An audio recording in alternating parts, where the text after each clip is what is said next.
Coming up, Utah's unrelenting drought has officials urging more water conservation. Find out how the record heat is affecting our community and what's being done to protect the water supply. With Pioneer Day just ahead, a fire in St. George sparks crucial safety reminders about fireworks, what you need to know to stay safe this holiday. Plus your local weather forecast and more straight ahead. You're watching St. George News at 5, brought to you by our studio sponsor, We Win Injury Law. Good afternoon, I'm Monica McLaughlin. Utah is now the only Western state under 100% drought conditions, prompting state and local officials to urge aggressive water conservation as triple-digit heat drives up usage and depletes reservoir levels. Let's go to Maury Kessler, who's breaking down how the drought is affecting southern Utah and what's being done to protect our water supply.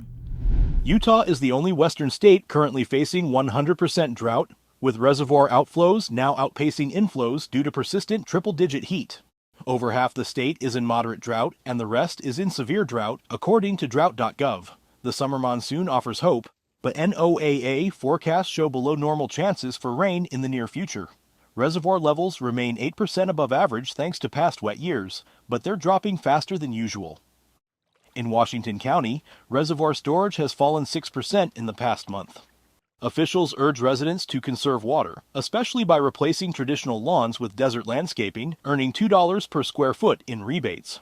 Outdoor watering typically accounts for more than half of the county's drinking quality water use. Meanwhile, the state is offering $2 million in emergency relief loans for farmers in 17 drought-impacted counties. Applications are open through October 23rd. To learn more, read the story. A ventilation fan sparked a fire inside a St. George apartment, displacing residents and damaging a neighboring unit's power before crews contained the flames to a single unit. With Pioneer Day around the corner, Jesse Bang joins us now with the fire marshal's warning on fireworks and what residents can do to stay safe. A fire ignited inside a St. George apartment unit Wednesday, forcing residents out and triggering a response from fire crews that kept the flames from spreading to nearby units. Fire Marshal Brett Riemann with the City of St. George explains what happened. We had a structure fire inside a residence where one of the ventilation fans in one of the bedrooms overheated, went into the attic space and got into some of that space over two of the bedrooms.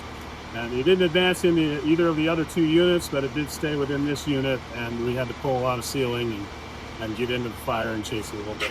The residents of the unit are displaced and working with the property management to find other housing options. The neighboring unit's power was damaged in the fire, and so they currently don't have power, but they are able to go into their unit. Riemann said that the fire wasn't easily preventable as it started from a buildup of dust, but cautioned the community to be safe and smart for the upcoming Pioneer holiday. Yeah, 24th is another big day for fireworks, and we actually were very fortunate this year. We didn't have any major structure fires. We had a couple of small brush fires that occurred on the 4th, but we had a great year this year, and so we're hoping that continues through the 24th and that people will be smart and safe at their fireworks. See the full article for additional information. Now we'll take a look at your daily weather forecast, brought to you by Casablanca Resort and Casino. In St. George, it's currently 108 degrees under sunny skies. Tonight's low will dip to 74. And tomorrow you can expect another high of 108 and a low around 75. Over in Mesquite, we are sitting at 110 right now with mostly sunny skies. Tonight we'll drop to about 80 degrees, and tomorrow we'll have a high near 111 and a low near 82. Northwards in Cedar City, it is 92 degrees and sunny. The overnight low will be 58, and tomorrow peaks at 94 degrees, cooling back to 60 by morning. Across the region, we are seeing extreme heat and clear skies, typical for July. Be sure to limit outdoor activity during peak afternoon hours. Wear sunscreen and drink plenty of water. Heat advisories may be in effect, so check for local alerts. A grief support center dedicated to helping children cope with the loss of a loved one has expanded into Washington County, bringing the Sharing Places peer-based healing programs to southern Utah for the first time. Jesse Bang is back with us again for a look at how this nonprofit is changing lives. The Sharing Place, a support center for children grieving the death of a loved one, is preparing to open its first location in southern Utah. Heather Lundgren, Washington County Director and someone who lost her mother at a young age, explains how the organization serves the community. The Sharing Place offers grief support to kids ages 3 to 18 who've experienced the death of a loved one, along with their caregivers, get to come and connect with other people who have experienced a similar loss. We do a lot of play-based, a lot of activities, and it's really a place for them so they don't feel alone. The organization began in Salt Lake City in 1993 after its founder's husband died and she couldn't find local grief support for her children. Now the Santa Clara site is set to become the 4th location, with groups starting this fall and enrollment already underway. Volunteer Amanda Joyce Jensen has seen the impact of the Sharing Place firsthand. After her husband died when her son was only 4 years old, she began taking him to the Salt Lake location. Even after moving to Washington County, she continued making the 4-hour drive so he could keep attending, calling the experience life-changing. Washington County really needed an organization like this. So to have this here, it just means the world to me. The fact that people here will get that support they needed. For more information on the Sharing Place, including how to enroll, volunteer, or donate, read the full article.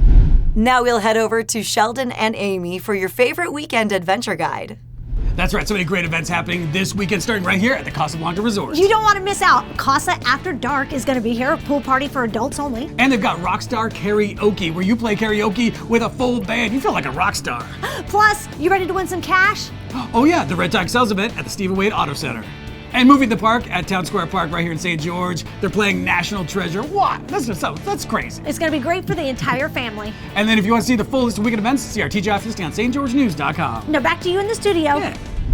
Thank you for watching St. George News at 5. To learn more about our studio sponsor, We Win Injury Law, go to wewininjurylaw.com.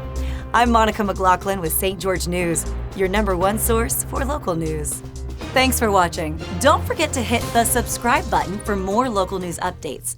And if you liked this newscast, you might enjoy one of these stories right here.